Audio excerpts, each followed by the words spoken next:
Well,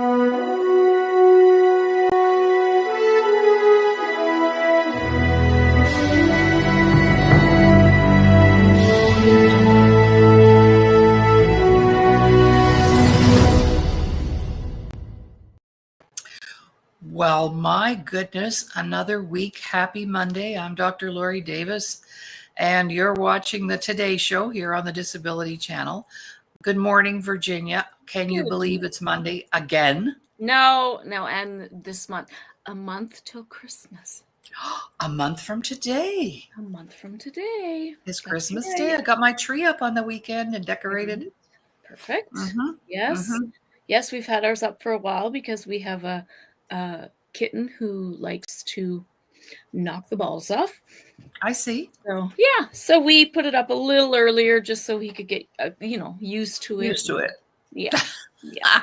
He only knocks the ball off every now and again. So it's all good. Pride showed no interest at all. Couldn't care less. Hum. Oh yeah. Boy, what are they doing? So before we get started, though, I want to just congratulate you because I believe you have some good news to share with us. Yes, I was cleared by my oncologist to go back to work this week. So I start back to work. Yes.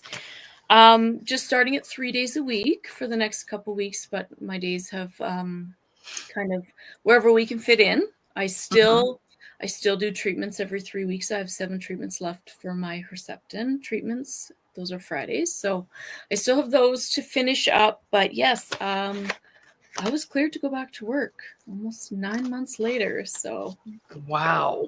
I'm so excited. I know. And why don't you share with our audience what it is you do when you do go to work? Because it's very similar to what we do here. But. Exactly. And I think that's why I love it so much. So my title is a social emotional learning facilitator in the Wolf Creek School District where I live. So we go around to any of the schools that want us to come in.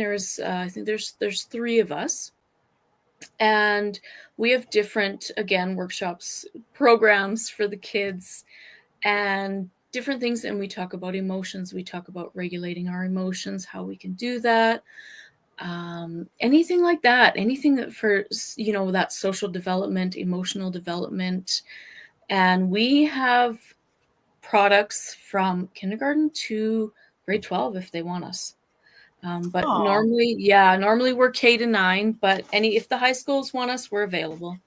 So we have, time budgeting for our older students, and for our younger ones, we talk about our emotions and what they look like. And so we have a lot of fun with it. And I've missed my colleagues, and I've missed all the different schools and teachers and students that I get to see on a daily basis. So pretty excited to go back. Yes. Well, it's been a long haul, 9 months. That's a long time not to be at work. And so we're really, really happy for you. Thank you. And congratulations. Yes. We love good news, right? Yes, we do. We're all about that.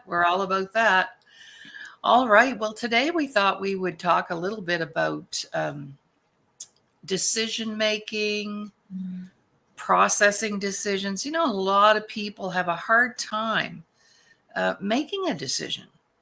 So we're going to talk about all the different ways that people have chosen to try and make decisions, and then we'll talk about what we do. And we also have a tool we're going to share later on in the show. So let's you and I just talk about, first of all, and you've been through a year of having some very hard decisions to make. Me too. And whether it's personally or professionally, decision making is something that we really need a lot of confidence to do in the first place, because it requires taking risks and so on. So why do you think people have a hard time making decisions? I think people, they don't want to make the wrong decision. Right.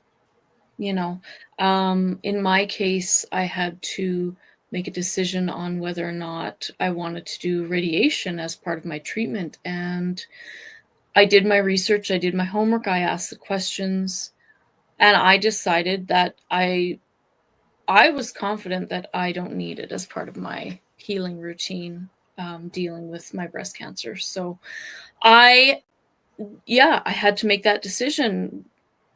No matter what the outcome is, I was confident in the decision I made, and I don't regret making that decision because I researched, I read, I asked questions. I wasn't scared to ask questions. And I think that's part of people's problems is they don't, maybe they don't know how to ask questions properly, or they're too scared to ask questions. They don't have that confidence to question someone who maybe they see as when we talk about our credentials and our credibility, you may be a doctor, radiologist in my situation, but I'm the patient. I'm the one going through this process, and I have every right to ask any question that I want, and not feel foolish doing it. Yeah. Yeah. So let's say one reason that people have a hard time making decisions, A, they're worried that they're going to make the wrong decision. Yeah. And B, afraid to speak up, because when we ask questions or we speak up, what we're really saying is, I don't know, so this is why I'm asking. So that leaves people feeling incompetent or not that bright, right? Also, too, we've made poor decisions in the past.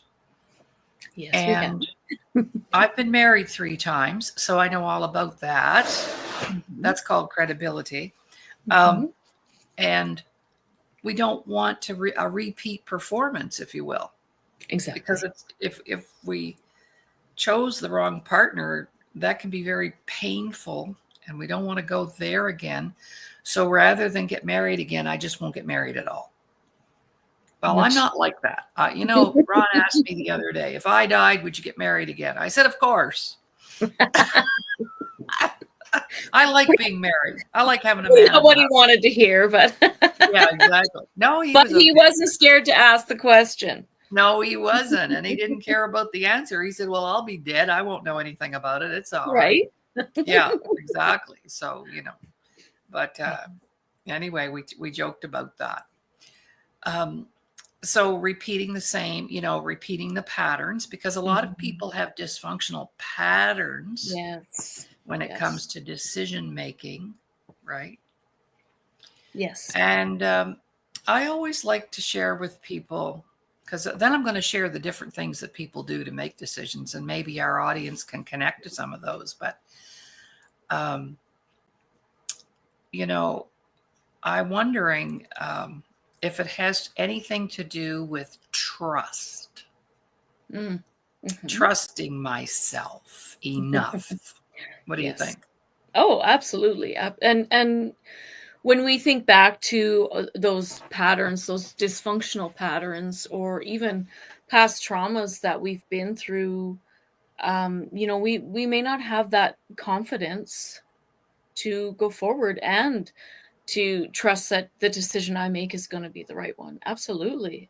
Absolutely. Our past plays a lot into that, until we know better and we can heal from that and regain trust in ourselves. Absolutely. We'll continue with those patterns, those dysfunctional patterns. That's right. Yeah. All right. Well, there's different ways that people make decisions. So the first one, which is really connected to addictions in a way, it's called being impulsive. No. So you go, yeah, you can speak about that. You go into a store and you go, oh my gosh, I've just got to have that coat, or I just have to have that dress, or I just have to have that ring. Because I actually think that objects call out to you for purchasing, that they feel you want them to own you. So, so making impulsive decisions, you meet a guy today and you marry him tomorrow. That can work actually. So that's not always a bad thing. Okay. So what do you know about that? People being impulsive, and then they go, oh man, I should have thought about that more. And so they just kind of fly by the seat of their pants when they go to make a decision. Do you know anybody like that? Yeah, I used to be like that, as a healing alcoholic. Growing up in that household, I saw firsthand my dad was the most impulsive Mhm. decision maker ever, and he also was an alcoholic. So it's just that, again, that no confidence in yourself and no trust in yourself, or you'd get so excited about something, and you just like, oh, I got to do this now, without actually thinking it through or thinking about the impact on yourself or your family, or Mhm. those around you. So it's like you say, it can work out fine. It can, um depending on what decision you're making. I woke up one day and decided, I can't do this. I can't drink anymore. So was that impulsive? Maybe. It was right before COVID, so it could have been a little impulsive, but but I stuck with it. But I Yes. and I mean, I'm almost 5 years sober now. So Can you it's believe that? no, it's crazy. It's I know you're crazy. only like a little not even 2 when I met you. Yeah. Like Wow. it I know. Yeah. It'll be 5 Wow. years in January. So, yeah, Wow. so I mean, sometimes those impulsive decisions work out, but it's part of those destructive patterns that we have Yeah. to make those impulsive decisions. And again, we talk about our past situations, our past traumas, and I know we use that word a lot. Trauma's thrown around a lot, but it does make a difference in how we do things. It really does. Mhm. Hmm. Well, Ron Davis, my present husband of 32 years, that was impulsive. He came to the door and I was going to introduce him to some friends of mine because I had decided no more men. And then when I saw him, I went, "Oh shoot. Hmm. I don't think I'm going to introduce him to any of my friends." And if you talk to him today, he said he's still waiting to meet some of those friends. But I went, "Never mind. I am going to save you for myself." Hmm. And a week later, he moved in with me. And we've been together ever since. Hmm. So that's pretty quick, ladies and gentlemen. If you're looking for love and you're looking in all the wrong places, and he rang my doorbell, like, ta-da, showed up at the door, poor boy. Okay, excellent. And that'll be, let me see, 33 years in January. Hmm. So there's another positive outcome. But depending on the situation and where you're at. And I had just finished telling my parents I was done with men, and then I had to back paddle and write Geez. a letter and tell them, "Oh, by the way, I met this really nice man." Oh my gosh, I thought my dad was going to kill me. But anyway, so that's the first type of decisions that we make, where we Hmm. can be impulsive. The Yes. second one is the proverbial researcher. So this might be you, but in your illness, Mhm. it was very necessary for you to Yes. do the research. But let me Yes. just simplify it by saying, for example, I want to buy a blender. And I go on the internet and I research for the price, the model, the color. Then I don't like what I see. So I go back in the next day. 6 months later, I still don't have a blender, Hmm. right?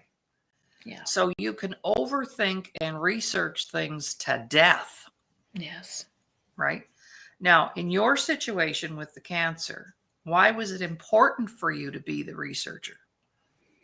Because I wanted to know, um, one, I wanted to know more about what was going on in my body. I have been very much an advocate for myself for years and years when it comes to my health, just because of things that have gone on, and the lack of support, shall we say, from doctors and to get that information. So yeah, for me to research what was going on, to understand, I wanted to understand, one, what the doctors were talking about, so I could ask intelligent questions and, you know, find out what I needed to know.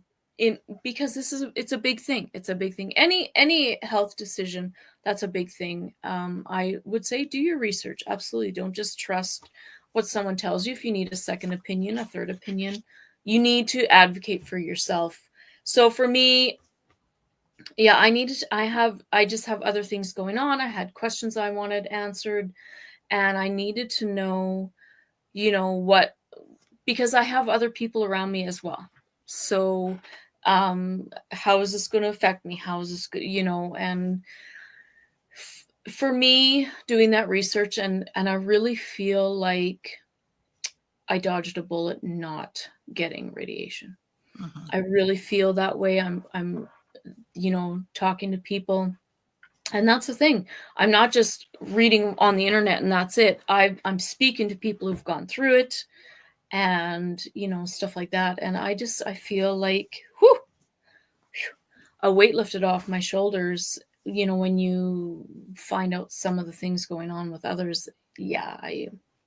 So for that, you have to be confident about advocating for yourself and comfortable speaking up, and knowing that, what, just because you're the doctor or you're the specialist in your field, that doesn't make me lesser of a person.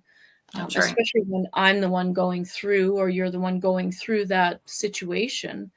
Ask. As far as I'm concerned, no question is too small. No question is silly. I want to know. Right. Right. And if you can't answer these questions, then why are you a specialist in your field? Mhm. Exactly. Introducing Veteran House Alliance International Monthly 50/50 Raffle. Purchase your ticket today, link on display, and have a chance to win cash and help a great platform supporting veterans. Exactly. Yeah. So there's, with each decision-making process, there's the plus side, there's the downside. So we wouldn't research for 9 months on how to buy a blender. Okay? Just saying. Mm-hmm. But if it's serious, well, okay. Yeah. All right. The third way that people make decisions is they go with their guts, Mm. their intuition, if you Yes. will, that inner voice. Don't marry this guy, and you don't listen, right? Mm-hmm. Um, Yeah. there's there's flags that come up for us intuitively, and we don't pay attention. And so, but a lot of times that's the one way I do make decisions is I listen to this rather than this, Yeah.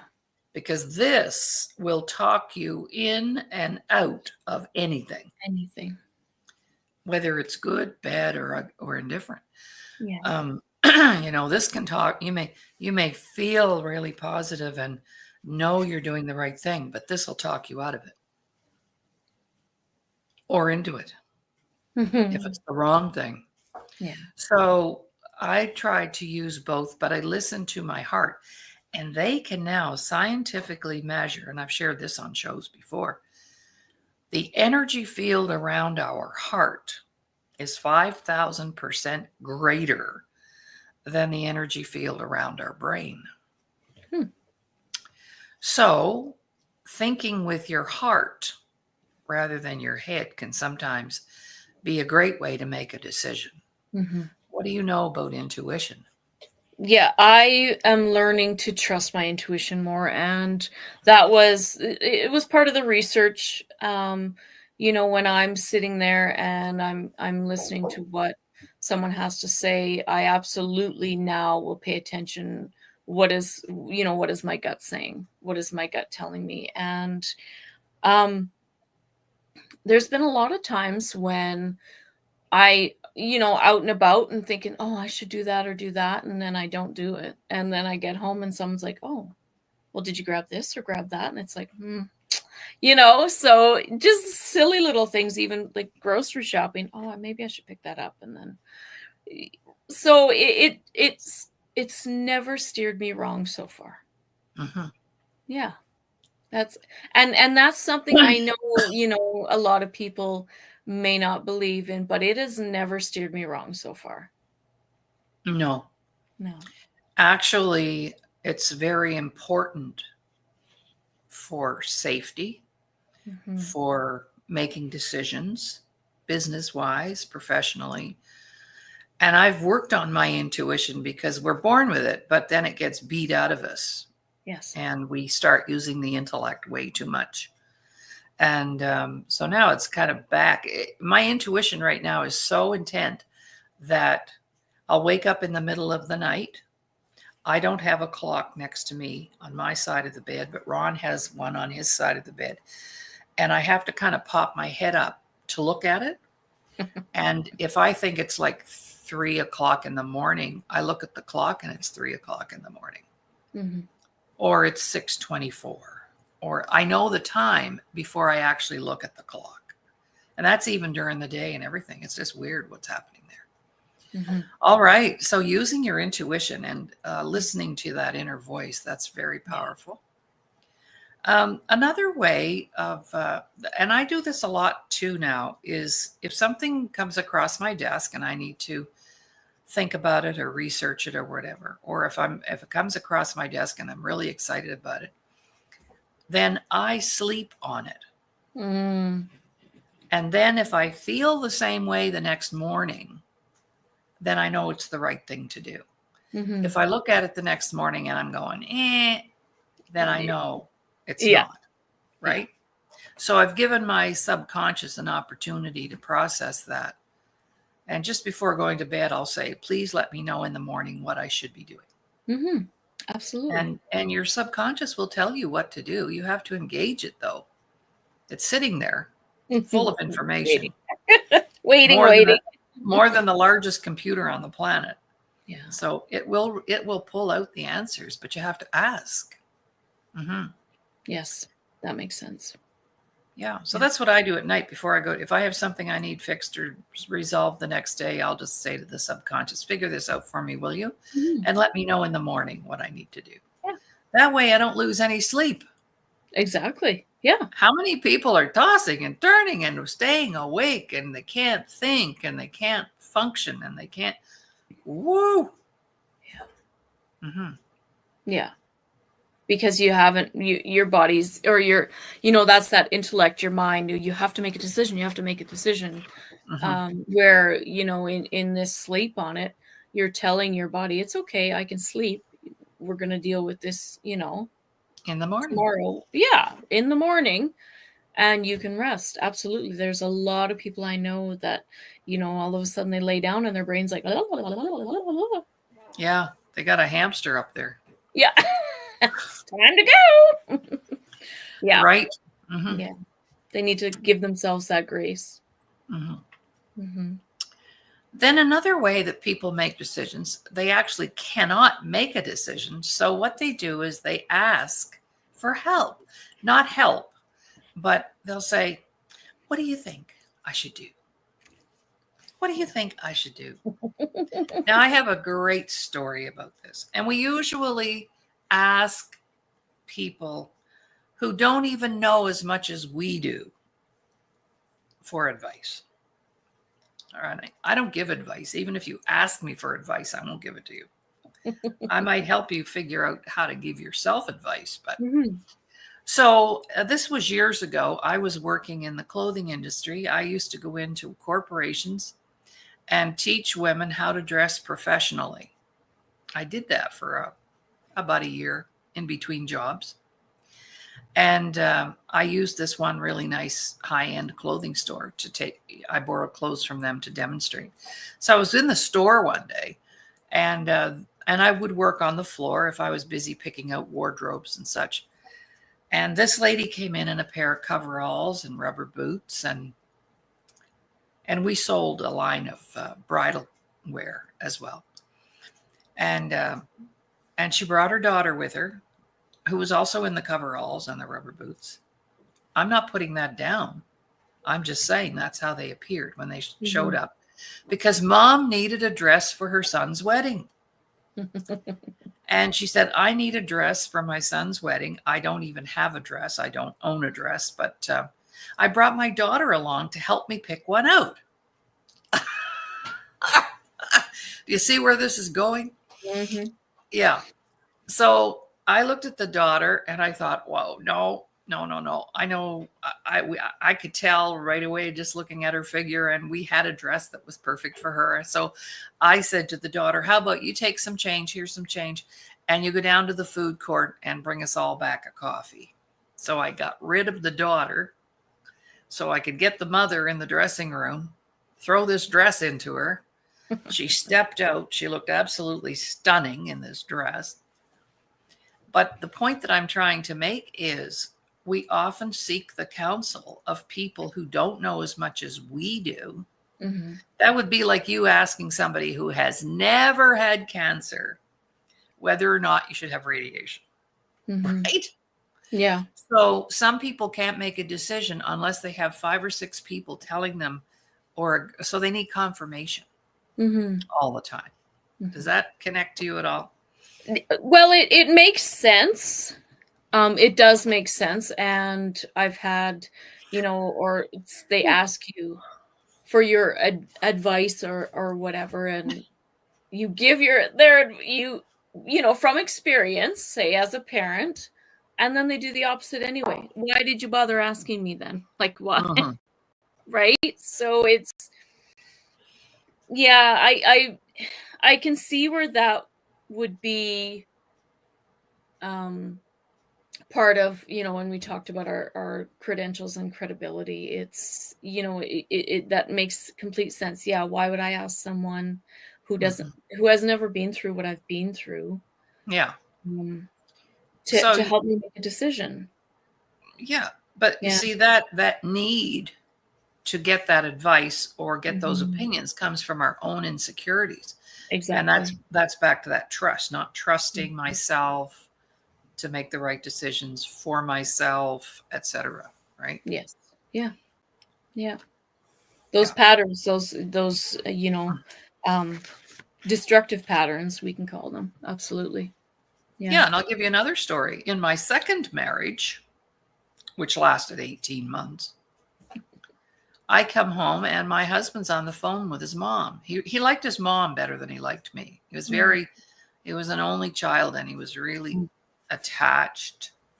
His parents really hovered over him, and he was still living at home with his parents, when he was 38. So that should have been my first clue.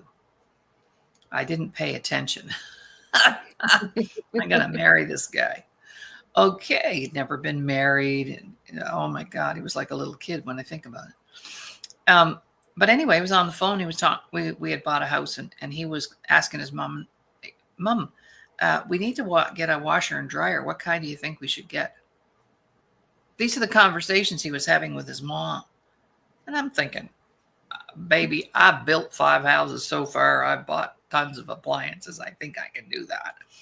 So there's another example, you see, of that insecurity, that codependency, needing the approval of my parents. That was what it was all about. He didn't want to buy the wrong one and have his parents judge that. So when you're 40, I don't think you need to worry about that, okay? Or you shouldn't be anyway. No. So making those decisions, sometimes we need to make our own. We actually, on some level, know what is best for us. Yes. And we need to go with that. Yeah. Yeah. We're not getting any comments this morning. I'm wondering if anybody has any questions. We've got a few live watchers here this morning. And so that's the first part of the show in terms of, decision making and why we have a problem. Even, we spend more time planning a vacation than we do planning our life.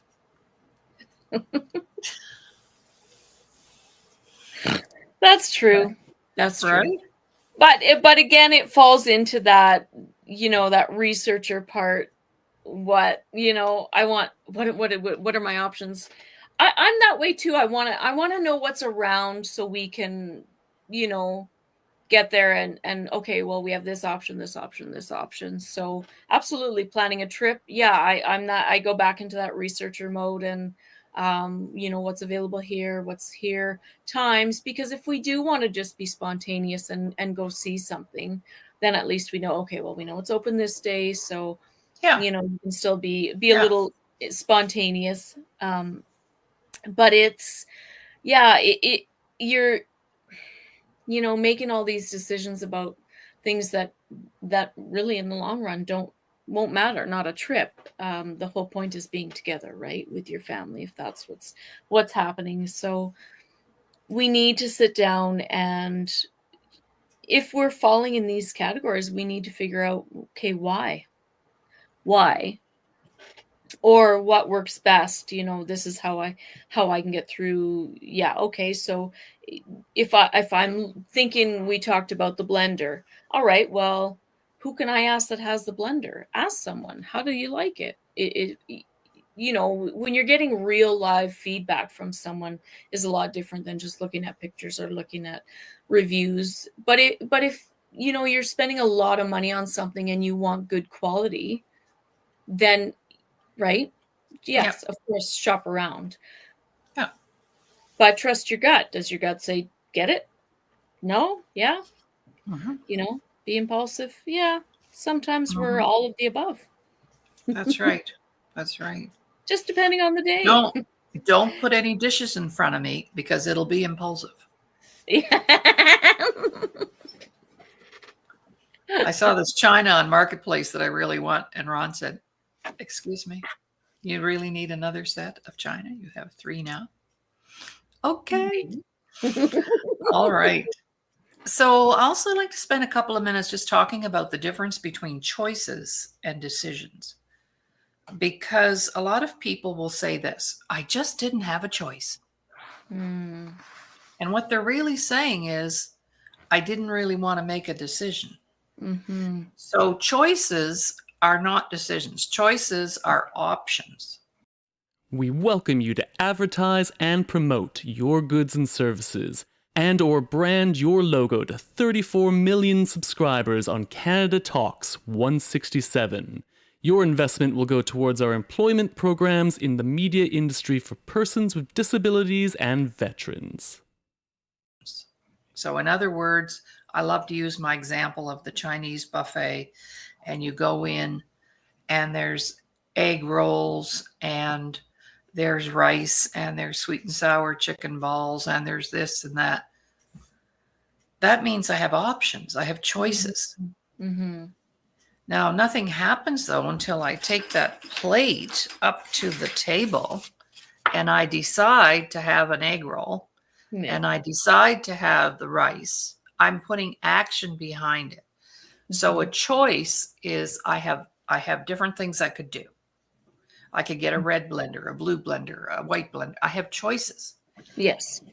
But nothing happens until I make a decision. All right, so let's talk about that. I make a decision and it's the wrong one. Well, we call it wrong. So let's have everybody think back to a time when you made a poor decision and it didn't turn out the way you planned. Yeah. Right? I always ask my clients, write down 3 things you learned from that poor decision. Well, I learned that I need to do a little more research on those dating sites so I don't get the wrong guy coming through the door. Yeah. I learned that I don't really need a man. I can live on my own. I learned that my self-worth must be up there because I'm not letting somebody come in and abuse me. Exactly. So in other words, when we make a poor decision, there's value in it because it teaches us things. Yeah. Right? So is it really a poor decision? Probably not. Probably not. No. And depending on where you're coming from, as a parent, our children, that's how they learn. They make mistakes. If you decide everything for your child and they get out in the world and they have no idea how to make a decision, what have you done? You've taught them nothing, really. So, they need to be able to make mistakes, make decisions, and what we need to do as parents in that we need to support them. Okay, so this is what happened. I love that. What are 3 things you learned from that? What can we do next time to, or what can you do next time to like you say, okay, maybe I do need to do a little more research, or, you know, when we fall back on those instead of making that impulsive decision, or, you know, so maybe we can give an option. Hey, okay, so next time, maybe what could you do next time, or what? So they do come out of it with knowledge that, okay, I made a mistake, but I've learned from it. I know what to do next time. Exactly. Yeah. But there's another thing. We're programmed not to make mistakes. And if we make a mistake, who's the first person to beat us up? Ourselves. Right? Yeah. Because we've been programmed. It's not okay to make a mistake. Well, welcome to that world, wherever that is. That must be in outer space somewhere because, gee, La la land. right? La la land. La la Right land. on. Can you Yeah. imagine going through life not making a mistake? You'll never do anything. Well, and You'll that, never yeah, accomplish exactly. anything, You would right? never leave your house. No, Yeah. no, exactly. All right. So now we're going to talk about a system that I created. And I'm probably not the only person that puts it out there, but something that I thought, okay, there's got to be a system because I'm all about systems and processes. So what can we do when we have a problem? So we have a 5-step system that we share. And what's the first step? We call it, I don't know if it's creative dynamic thinking or dynamic creative thinking. Dynamic creative thinking, absolutely. And Right. we love this. We in our self-worth, this is a permanent life tool. Right.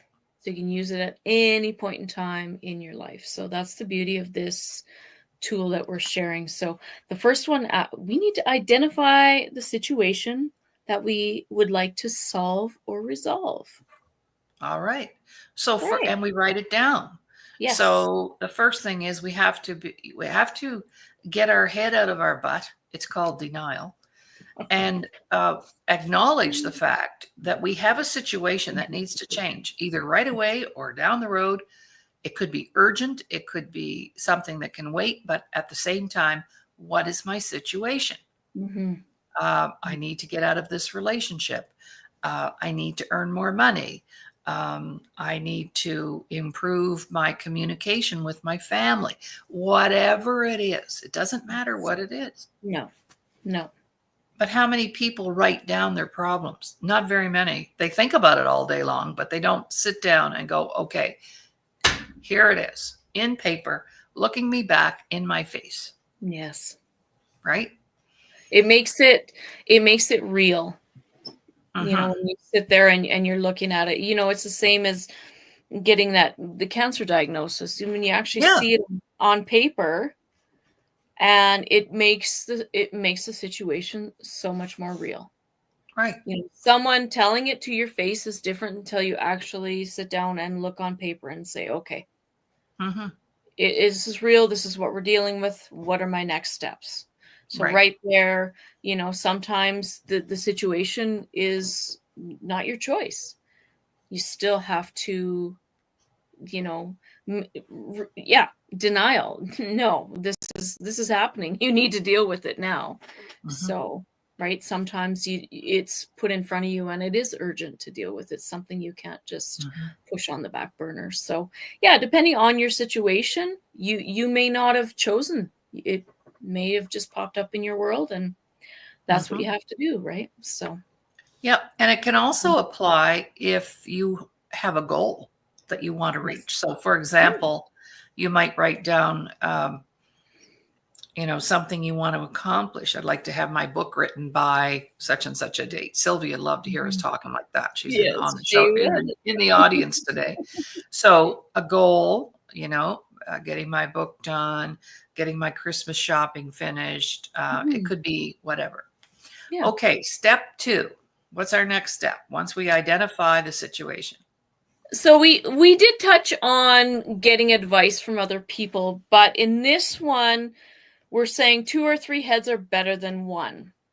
But what we're looking at for this one, think of people that you can talk to about it as a collective wisdom to come up with ideas or plans.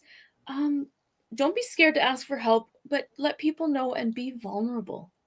Mhm. Right? So in this situation, yes, we are asking for that collective wisdom. When we did talk about, we're not making a decision, we can also utilize people to make a decision Mhm. and have them come up with some ideas and plans for you to think on, to go forward on. So that's, number two, and kind of number three as well. They go together.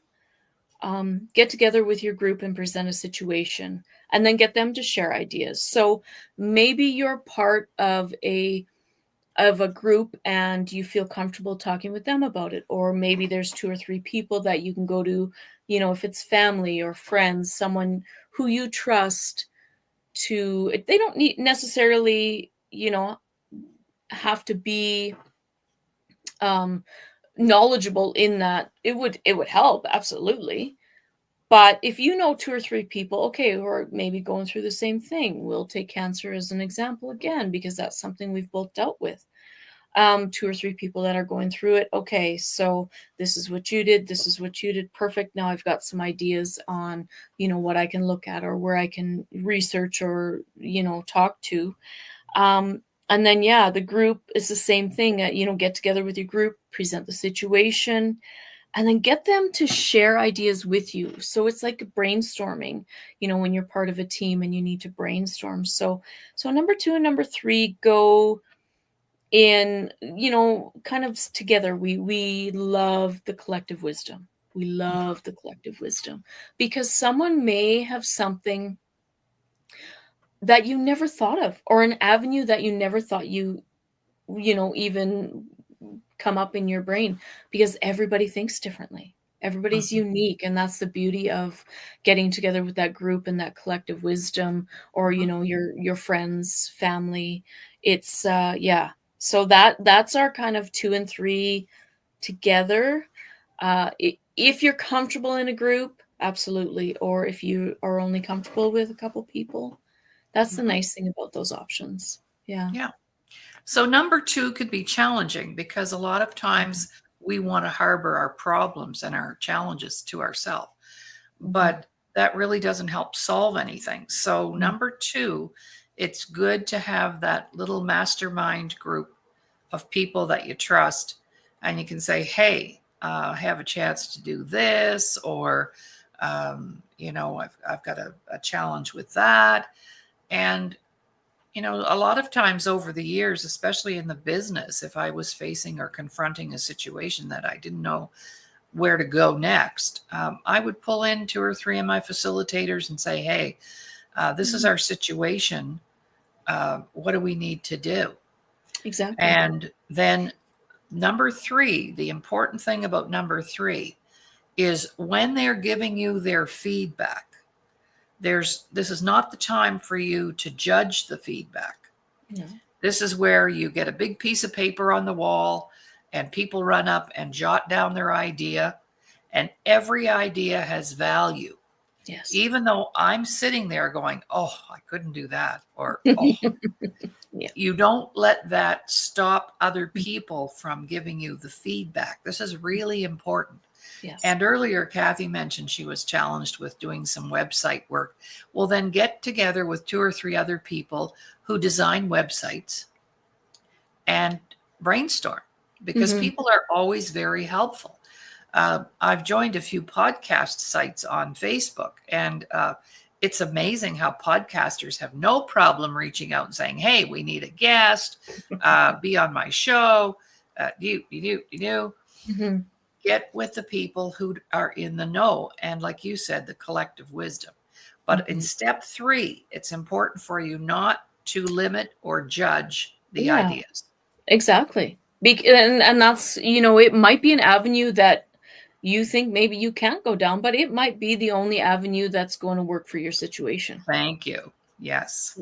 The Disability Channel would like to thank our existing sponsors. We really appreciate the support and kindness from the BIAs across the GTA, Ontario, Canada, and our friends in the USA. We love making new friends. Thank you for supporting our existing employment programs. So when we are sitting there, no judgment, no,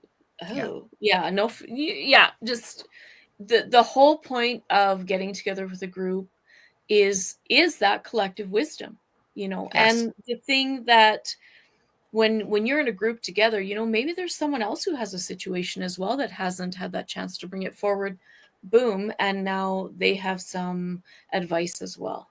That's So right, when you're in a group situation, number one, if you've worked with your group for any length of time, you're going to know the people, you're going to know what you can bring forth and what you can't. Yeah. So that's also, another thing there. If you know your group, if you're new to a group, and you're sitting there, maybe, in this situation, maybe you have a situation and, hey, I like that idea. Perfect. I'm going to write that down while you're taking an active role in someone else's situation. That's right. It's a win-win. We love win-wins. Yeah, absolutely. So then in step four, you get to send everybody home after you fed them. They need to have a coffee if it's in person. And so you send everybody home, and then you look at all the ideas and you cross out the ones that do not suit you. So if there's something there that you're not comfortable with, I couldn't really do that, I don't want to do that. Then you see what's left. Yes. And then you have options. What you've done is you've created some options for yourself, right? Some choices. Yeah. And then, it's not for somebody to tell you what to do. That's advice. And I don't ask for advice, and I don't give advice. I think it's a very dangerous game. Because then if it doesn't work out, guess who they blame? The person who gave the advice. So I don't go there anymore. I used to. But feedback. Sometimes we need feedback. So you pick the right one. And then, is there anything you have to say about number 4 there? Well, it again, when we had talked about those choices and those options, right, that you make those choices. The nice thing about having multiple choices, even if you've crossed a few off that there's no way I'm doing that, you can also have a backup plan. That's right. Right? So if A doesn't work, okay, so let's try B. If B doesn't work, okay, let's try C. That's the nice thing about having that board full of ideas, is you have options now. You can make a choice, and when you're sitting there looking at it, and you can think about, okay, so if my gut tells me no, that's not the way to go, or you can do a little research on each of them if you need. But that's the nice thing about it, is now you have those options. And when we talk about making that choice, you make your choice, you go on. If A doesn't work, okay, let's try B. Right. And that's a backup plan. Yeah. So it's it's a no-brainer. And then number five, it's up to you to make the final decision. Exactly. You still have that control, if you will, or you still have the say, based on the information and the research and the group dynamics. That's why we call it dynamic creative thinking. I had it backwards today. I called it creative dynamic thinking, but I don't think it really matters. No. Right. So that's the tool. So number 5 is you take action. Take action. Make it happen. Action. Now, I just want to share this. We're all familiar with the book series, Chicken Soup for the Soul. And the co-author of that, Mark Victor Hansen, was a mentor of mine. I would travel from Halifax to California to be in his workshops. And he told us that he has always had an 8-year-old on his board of directors. Because when they run into a situation, children don't have any filters or limiting thoughts, or they're not coming from that trauma place. So he said he always has a child on his board of directors to help them with their creative thinking processes. How cool is that? That's awesome. And what a a beautiful, brainstorming thing is, you know, is just going forth and having that idea that and when we talk about no judgment, we mean no judgment. It may be coming from a child, but you're not going to judge what they're saying, Mm-mm. right? And that's You're not, that's the yeah, you're beauty not of, gonna no, you are you're not gonna not. look at them and say, "Well, that was a stupid thing to think of." Right? Because it's guaranteed something that you did not think about. That's right. Guaranteed something you didn't think about.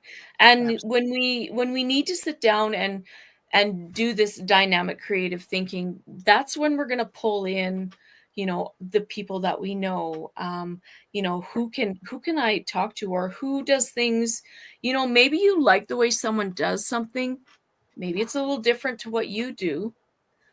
But hey, I want their advice because they do things differently than me. And that's okay. That's okay. And because something might come up, like you said, when we're going through this, that you would have never thought of in a million years.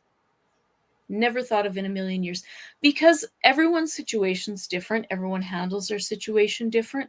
So I love that collective wisdom and that creative thinking. What can I do? Where can I go? Who can I talk to that can help me along the line with my decision making process? And it's, sometimes, like the researcher in me, I sit, I read, I write down questions, and then I ask them. But I don't, wait 6 months to, especially if it's something that's urgent. No. If I need to, same thing. It's you can still do your research still, but don't be scared to think outside the box. And that's where this collective wisdom and your group and your get-togethers come in, is because not everybody is going to think inside that box, right? Exactly. We want those outside box thinkers because they're going to give us some ideas and some tips and tricks that, we guaranteed we never thought about. Absolutely. Yeah. All right. Well, can you believe our time is winding down? So I'm trusting that we have put out an amazing show today with some really practical tools, which is the purpose of our show on Monday, to share with you, because we have in our toolbox here at Self-Worth the Missing Link, we have over 1,000 tools. That means 1,000 shows if we wanted, with content that actually works. These Yeah. things work that we share on Monday because we lived them, we've done them. Yes. And yeah, so it's very important. All right. Well, I don't want to announce this, but I'm going to, because Virginia's workload is going to interfere, of course, with her regular appearance on the show. She'll Yes. be back, but we have a whole team of people that I know would be happy to come in and do a show with us on Mondays, because this Yeah. is our stuff. This is our stick, our shtick, Exactly. Yeah. right? Yes. And Virginia, I just want to publicly thank you for the time that you've donated to the Disability Channel and to the Today Show, for all of the Mondays that we've worked together to produce the show and make it content rich and relatable. So I just want to thank you very much, especially during this most difficult time in your life this past 9 months and everything you've been through. But you have had the courage, and what an inspiration to others who need to hear from you. So thank you so much, Virginia, again, for all that you've contributed to the show. I'm really grateful. It's been my absolute pleasure. Thank you so much. You're welcome. All right. Well, we'll be back tomorrow with Dr. Ramin Modiri. And we've ramped up our show. Usually on Tuesdays, all we talked about really was finance, but we've integrated that now with some current events and everyday life situations that he and I enjoy speaking about. So we'll be back tomorrow morning, same time, same station. So goodbye, everyone, and see you tomorrow. Have a beautiful day. Mm-hmm.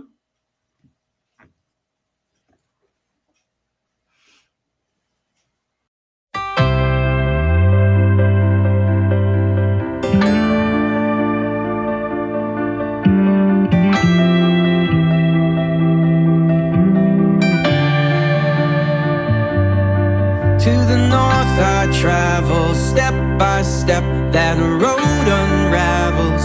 Right then left, and I'm finally on my own. Speaking tongues I babble, words unravel, despite my thoughts being full of rebel. I'm finally on my own. Still my words I gather, collect what matters, hope it'll work and my brain won't scatter. As I drove I thought that I had her, friends and times where I was flattered. I'm finally on my own. Twists and turns, the road kept going sideways, crossing the lines of 1,000 highways. On my own, and today I need the road to open and take me towards the sea. Then tonight I'll breathe, and my soul will open, and I will be set free. Yeah, yeah, yeah, yeah, yeah.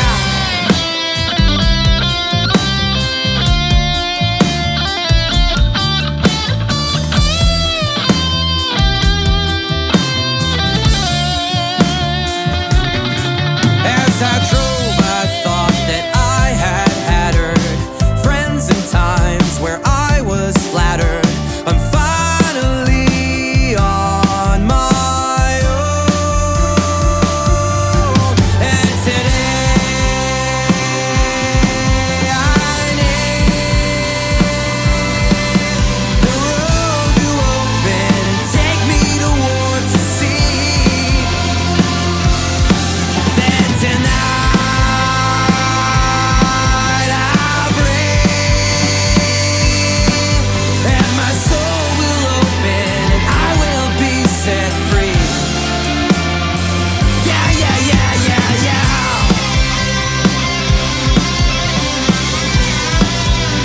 And take me towards the sea. Save my life and take me, take me, take me, so that tonight I'll breathe,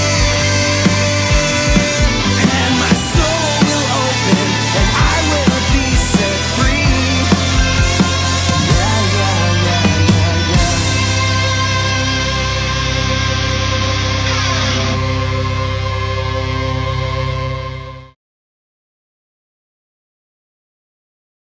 yeah.